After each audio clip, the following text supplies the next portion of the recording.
नमस्कार दोस्तों, आज मैं आजकल कॉलेज के रहस्यमय स्टूडेंट की मौत का दिल जलाने वाला इतिहास बताने वाला हूँ, जिसकी सीधी कड़ी ममता बनर्जी और पूरी की पूरी इंडी गठबंधन से जुड़ा हुआ है। और जो भी मैं इस वीडियो में बताने जा रहा हूँ वो एकदम सच है कि झूठ से मुझे भी नफरत है। वीडियो को पूरा देखना, वीडियो को स्किप मत करना, तभी तो समझ में आएगा कि ममता बनर्जी और पूरी इंडी गठबंधन एक दूसरे से कनेक्टेड है। और आप सभी को जिस गड्ढे की वीडियो दिखाई दे रही है जिसका नाम है ध्रुव राठी, मैं इसी के झूठ का पर्दाफाश आज इसी वीडियो में करने वाला हूं। तो चलो शुरू करते हैं सबकी धज्जियां उड़ाना। आरजीकर मेडिकल कॉलेज में बार बार संदिग्ध मौतों की खबर आती रही, लेकिन हेल्थ मिनिस्टर ममता बनर्जी ने कभी इसकी छानबीन करने की कोशिश नहीं की। अगर छानबीन की होती तो कितने सारे मासूम स्टूडेंट की जान बच जाती और ट्रेनी डॉक्टर के साथ कोई भी बर्बरता नहीं होती। लेकिन इन सभी मौतों को सुसाइड बता दिया गया था, जैसे कि इस बार कोशिश हुई। 2001 में 31 साल के एक स्टूडेंट की मौत को पुलिस वालों ने सुसाइड डिक्लेयर कर दिया और वो स्टूडेंट उसी स्कैंडल को एक्सपोज करना चाहता था, लेकिन उसकी लाश फंदे पर लटकी मिली। सबूत के तौर पर पुलिस को कॉलेज की पहली मंजिल से मूवी को शूट करने वाले ट्राइपॉड और रिफ्लेक्टर मिले, लेकिन फिर भी मामला ठंडे बस्ते में डाल दिया। हालांकि स्टूडेंट के सुसाइड और मिसिंग का ये केस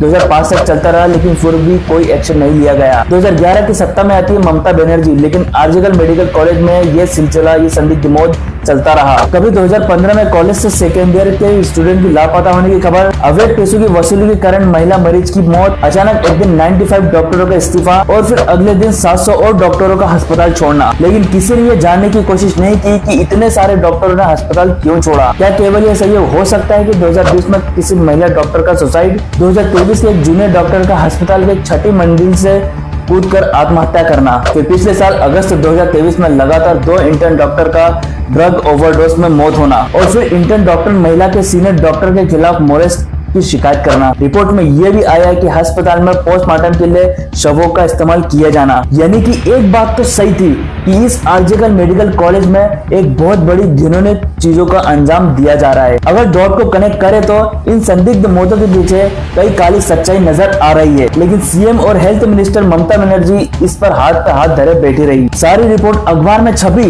लेकिन पुलिस ने कोई एक्शन नहीं लिया। इस बार के कलकत्ता रेप केस को सुसाइड करार दिया जाता है, लेकिन सुसाइड डिक्लेयर नहीं हो पाया।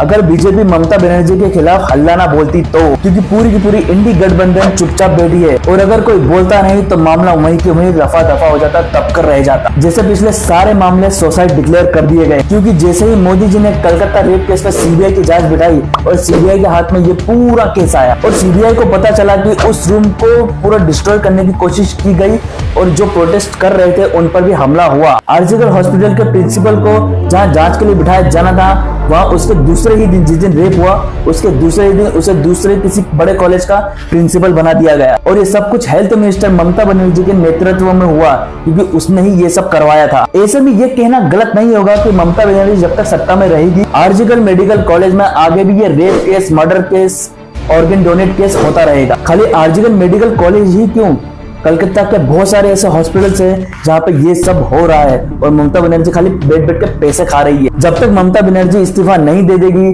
फ्री एंड केयर की जांच करना बेकार है। इतना ही नहीं, अपनी सरकार की नाकामयाबी मानने के बजाय ममता बनर्जी की सरकार खुद को डिफेंड करने के लिए कपिल सिब्बल जैसे नामी वकील को हायर करती है। और इसमें तो कोई शक नहीं, वकील सिब्बल के लिए मोटी फीस ममता बनर्जी सरकार के टैक्स पेयर से भर रही है। जनता, मैं आपसे ही कहना चाह रहा हूँ कि आप ही का टैक्स का पैसा वो वकील सिब्बल को दे रही है अपनी सरकार को बचाने के लिए। ममता बनर्जी की फौज ने ममता बनर्जी पर उंगली उठाने वालों की भी उंगली कुचलने की कोशिश की। बेशर्मी तो और देखिए, जब टीएमसी के एक नेता ने इस रेप केस पर निंदा की तो उन्हें ममता बनर्जी ने अपने पार्टी के प्रवक्ता के पद से हटा दिया। 24 साल से आरजीकर मेडिकल कॉलेज के स्टूडेंट की संदिग्ध मौतें इस बात को साबित करती है कि Mamata Banerjee as a CM, as a health minister, as a home minister पूरी तरीके से फेल साबित हुई और अब उनके इस्तीफा देने का वक्त आ गया। लेकिन अभी भी पूरी की पूरी इंडी गठबंधन चुपचाप है। सिर्फ बीजेपी ही आवाज उठा रही है और हमेशा से बीजेपी ही आवाज उठाएगी इन सभी मामलों में, क्योंकि मोदी सरकार ही भारत को बर्बाद होने से बचा सकती है। अब बात करूं ध्रुव राठी की, तो इसने अपने लेटेस्ट वीडियो में ये बोला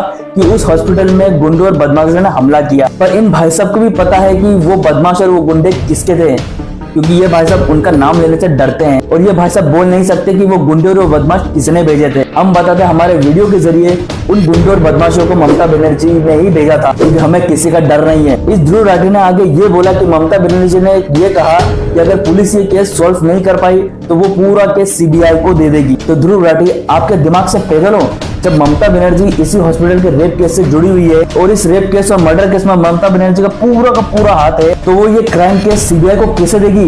जब ममता बनर्जी को पता नहीं कि अगर सीबीआई के हाथ में अगर ये पूरा केस आया तो वो उसका पोल पट्टी खोल के रख देगा। सच में ध्रुव राठी, आप में दिमाग नाम की बिल्कुल भी चीज नहीं है। ये जो ध्रुव राठी ने डॉक्यूमेंट्री फिल्म इंडियन डॉटर के बैन के ऊपर बात करी कि इस डॉक्यूमेंट्री फिल्म को 10 साल के बच्चों को दिखाना चाहिए, तो मैं कहता हूँ कि इस फिल्म को नहीं दिखाना चाहिए। चलो मैं बताता हूँ कि इस फिल्म को बैन करने का सही कारण क्या था। अगर उन स्कूल के बच्चों को ये डॉक्यूमेंट्री फिल्म दिखाया जाए तो इस डॉक्यूमेंट्री फिल्म में कई ऐसे वीडियो क्लिप्स है जिसे अगर बच्चे देखेंगे तो उनके दिमाग में बुरा असर पड़ेगा। मैंने भी इस फिल्म को लेकर कई आर्टिकल्स पढ़े हैं और इस फिल्म के कुछ क्लिप्स भी देखे हैं, ट्रेलर भी देखे हैं, जिसमें उन छोटे बच्चों का रेप कैसे हुआ, उस निर्भया का रेप कैसे हुआ, ये सब उस वीडियो में दिखाया गया। उस रेपिस्ट ने खुद कहा।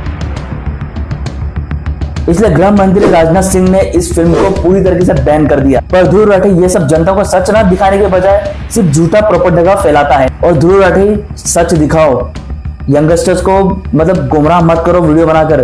पता तो कुछ है नहीं, पता नहीं कहां से क्या खोजतान करके लाता है, बस आधी अधूरी जानकारी लेके आएगा, पूरी जानकारी कभी नहीं लेके आता ये।